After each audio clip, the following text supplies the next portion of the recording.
The marble floor seemed to vibrate beneath my feet as my father's words sliced through the luxury apartment lobby. "Stop pretending you can afford this," he announced, voice sharp enough to cut glass. Every head turned our way, realtor, residents, even the concierge at his polished desk. My throat constricted as heat rushed from my chest to my face, a familiar burning sensation I'd known since childhood. My sister Beth didn't miss her cue.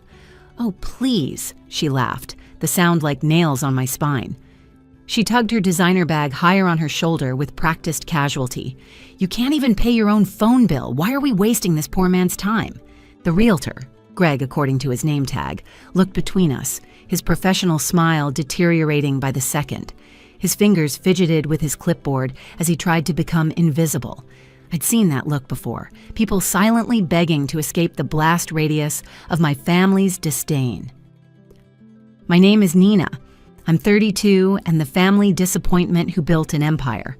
This is the story of how I turned years of belittlement into the sweetest revenge nobody saw coming."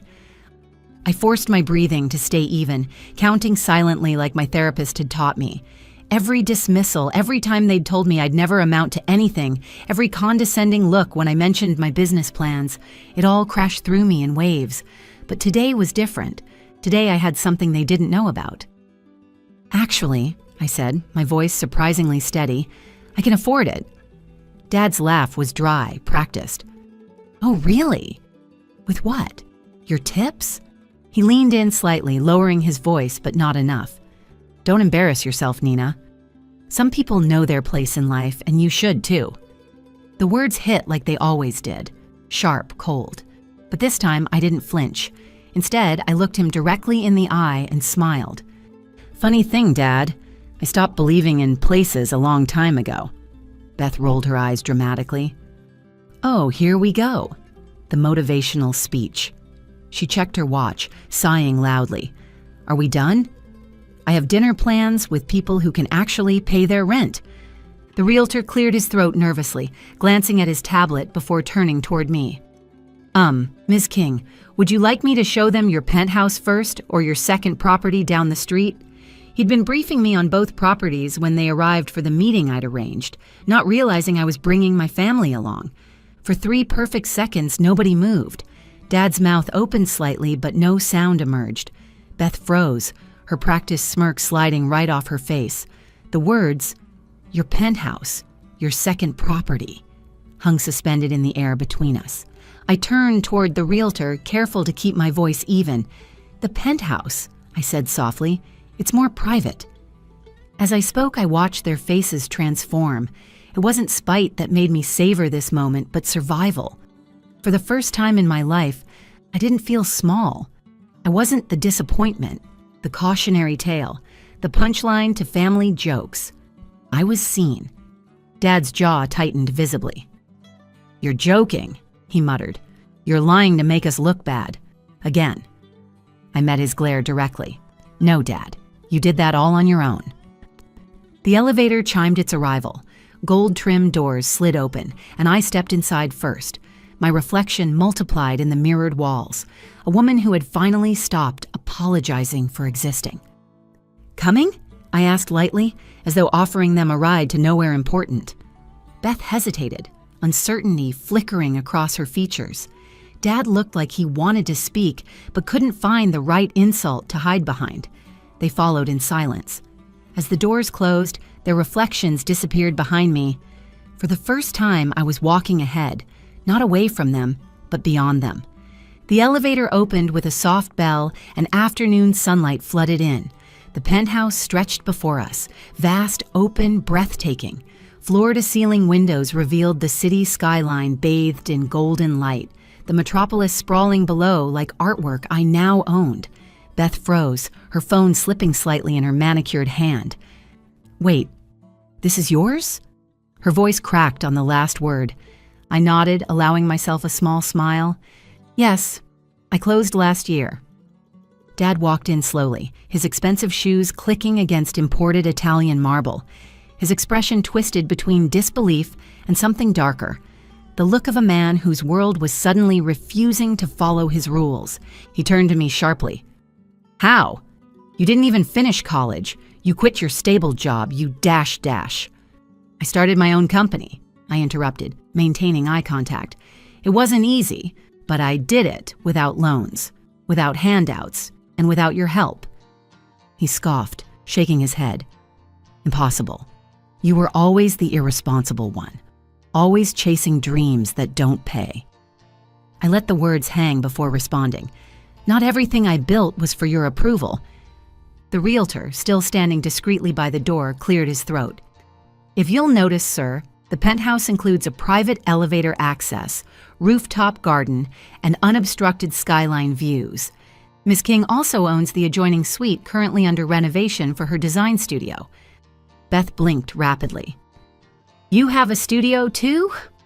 2, actually, I said. One here, one in Los Angeles. Her lips parted in disbelief. You moved to LA? I ran my hand along the smooth kitchen counter, feeling its cool surface under my fingertips. I didn't move. I expanded. Dad forced a bitter laugh. All this just to prove something to us. No, I said, turning to face him, to prove something to myself. He said nothing, but something flickered in his eyes, a reluctant pride he didn't want to acknowledge. Beth attempted to recover with sarcasm. So what? You're rich now. You think money changes who you are? I turned toward her, meeting her defensiveness with calm clarity. Money doesn't change who I am. It just changes how you see me. The silence that followed was heavy, the kind that forces people to see themselves clearly, perhaps for the first time. The realtor smiled nervously, sensing the tension. Would you like to see the balcony, Miss King? It offers one of the most exclusive views in the city. Yes, please. He opened the sliding glass doors and the wind rushed in, clean, crisp, carrying the scent of freedom I'd chased for years. The view stretched forever. Glittering towers, silver spires. The heartbeat of a city that had once ignored me now spread beneath my feet. Beth stepped out beside me, her voice barely audible over the wind. I honestly thought you'd end up living with Dad forever. I glanced at her, finding no anger within me anymore. So did he. Dad's reflection appeared in the glass behind us. His voice, uncharacteristically uncertain, broke the silence. Nina, I didn't know you were doing all this. I know, I said quietly. You never asked. For a moment, he looked smaller, like the father who once read me bedtime stories before ambition hardened his heart. I took one last look at the skyline before turning back inside. I think we're done here, I told the realtor. He nodded. Of course, Miss King. I'll email the renewal paperwork to your assistant this evening. Beth's eyebrows shot up. Assistant? I nodded. Yes, Olivia handles the schedule I used to dream about having. Dad remained silent as we left, his wordlessness following us into the elevator like a physical presence. As the doors closed again, I caught my reflection. Stronger, calmer, completely free from needing their approval. This time, I wasn't the daughter who failed. I was the woman who built everything they said she couldn't. The city lights shimmered outside as evening descended, but inside my penthouse, everything felt strangely still. After my planned reveal, Beth had stormed out, muttering something about needing fresh air, though we all knew she simply couldn't bear sitting in a space where she wasn't the center anymore. Dad, however, had asked if we could talk privately, and I'd agreed. The echo of their disbelief lingered in the air like smoke after a fire. I stood barefoot on the balcony, cool wind brushing against my skin, a glass of water in my hand instead of the champagne most people expected from successful women. Success never tasted like victory to me. It tasted like exhaustion and quiet vindication. I heard soft footsteps behind me. Dad had stayed. His reflection appeared faintly in the glass door. He looked older now, shoulders slightly hunched, his voice no longer commanding. You really did all this yourself? He asked quietly. I turned slowly. Yes. Every contract, every risk, every night when I went hungry but refused to quit. It took 5 years, but I built it from nothing. He rubbed the back of his neck, avoiding my eyes. I thought you'd fall apart without help. That I'd survive, I corrected him, my voice firm but even, without your approval. His lips parted, but whatever response he'd prepared didn't come. For the first time in years, he didn't sound like a man in control. He sounded human. I set my glass down on the counter. "Do you remember the day you told me I'd never make it on my own?" He frowned slightly, searching his memory. "I do," I continued before he could respond. "You said I'd come crawling back, that the world doesn't reward dreamers. You told everyone at dinner that Beth was the real success of the family." He lowered his gaze. "That was years ago."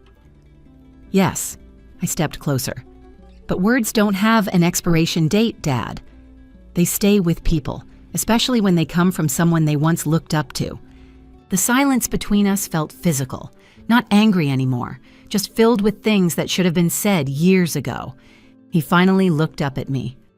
"I was hard on you because I didn't want to see you fail." "No," I said softly.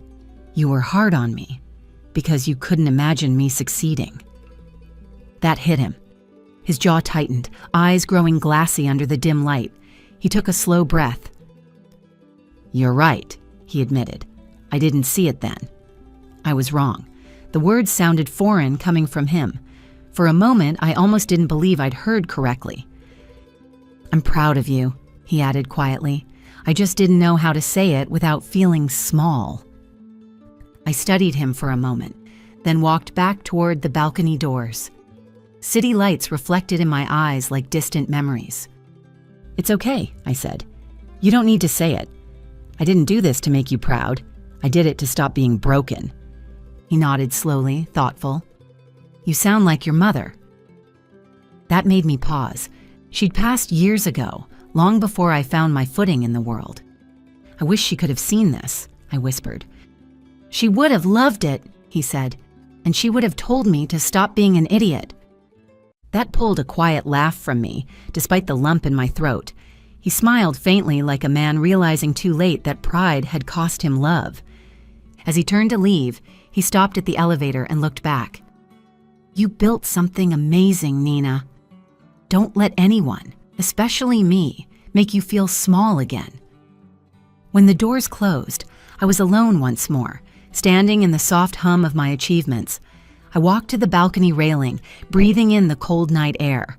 Far below, car horns blended into the hum of life, reminding me how far I'd come from the girl who once counted pennies at a diner. For the first time, I didn't feel angry. I felt healed. The revenge wasn't about humiliation. It was about peace. And tonight, I finally had it. Morning light streamed through the glass walls the next day, painting the penthouse in soft gold. I hadn't slept, not from restlessness, but because peace, after years of struggle, felt almost too unfamiliar. I made coffee the same way I used to in my rundown studio apartment. Cheap beans, no sugar, just habit. Only the view had changed. Back then, peeling paint and noisy neighbors. Now a skyline people paid millions to wake up to. My phone buzzed on the counter. Beth's name appeared on screen. I hesitated briefly before curiosity won. We'd exchanged contact information again yesterday before they'd left, a small gesture that felt like the first step toward something new. "Can we talk?" her message read. I texted back my address and building access code. An hour later, she arrived. No makeup, no staged confidence, no prepared barbs. Just Beth, standing at my door like a stranger, uncertain of her welcome. "You came early," I noted, opening the door wider. "I didn't sleep either," she murmured. "Can I come in?" I nodded and stepped aside. She entered slowly, eyes scanning the space as if still processing its reality. "It's beautiful," she whispered. "Everything about it. It's so you." "Thanks," I said simply, pouring her a cup of coffee. She took it with slightly trembling hands. "Nina, I owe you an apology." I leaned against the counter, studying her. "You don't owe me anything." "Yes, I do." Her voice cracked. "I was awful to you. I laughed when Dad mocked your dreams. I ignored your calls when you needed someone to believe in you. I thought you were lost." I remained silent. I'd imagined this conversation hundreds of times, each version ending with righteous anger, cutting remarks, or perfectly timed comebacks. But looking at her tear-streaked face, I wanted none of that. I was jealous, she admitted, lowering her head. You had courage. You failed, yes, but you kept going. And I never did. I just played it safe, trying to keep Dad happy. Her confession hung heavy between us. For a moment, I saw us as we used to be, two girls sitting cross-legged on a bedroom floor, dreaming about growing up, before life turned sisterhood into competition. Beth, I said softly, I didn't build all this to prove you wrong. She looked up. Then why did you? I smiled faintly. To prove I wasn't what you all said I was. Her lip trembled. And now that you have it, what do you feel? I glanced toward the skyline. Free. Silence stretched between us, comfortable this time, the kind that healed rather than hurt. She finally nodded. You're stronger than any of us ever gave you credit for. I chuckled lightly. Took you long enough to notice. We both laughed, a small, genuine sound that felt like the first piece of our childhood finding its way back. Beth's tone shifted, growing serious again. Dad told me he's selling the old house. Says it feels empty now. I swallowed. Maybe it's time. She looked down at her cup. He regrets everything, Nina. He told me he wishes he could take it all back. I turned away, blinking against the sudden sting in my eyes. Regret doesn't rewrite history. No, she said gently, but maybe it starts a new one. Her words landed deeper than she knew. I walked to the balcony, the same spot I'd stood the night before, the same wind wrapping around me. Do you know what the hardest part was, Beth? I asked quietly. She shook her head. It wasn't the nights I went hungry. It wasn't the people who doubted me. It was realizing that my own family, people I loved, saw me as a failure. That broke me in ways success can't fully fix. Beth's eyes glistened. I know, she whispered, and I'll spend every day trying to make it right. Something inside me softened. I reached out, placing a hand on her shoulder. Then that's enough. We stood there together, two sisters, once divided by pride and pain, now finding their way back to something real. The elevator chimed softly. Dad stepped out, looking older in the daylight, tired but humbled. No arrogance, no dismissal, just quiet remorse. I wasn't sure if I'd be welcome, he said carefully. Beth mentioned she'd be here this morning, and I hoped we could all talk. I turned toward him. You're always welcome, Dad. You just have to come with respect this time. He nodded slowly, eyes glistening. I deserve that. He looked around the penthouse, voice low. You did what I couldn't. You made something from nothing. He paused. I'm proud of you, Nina. Simple words, but they hit harder than I expected.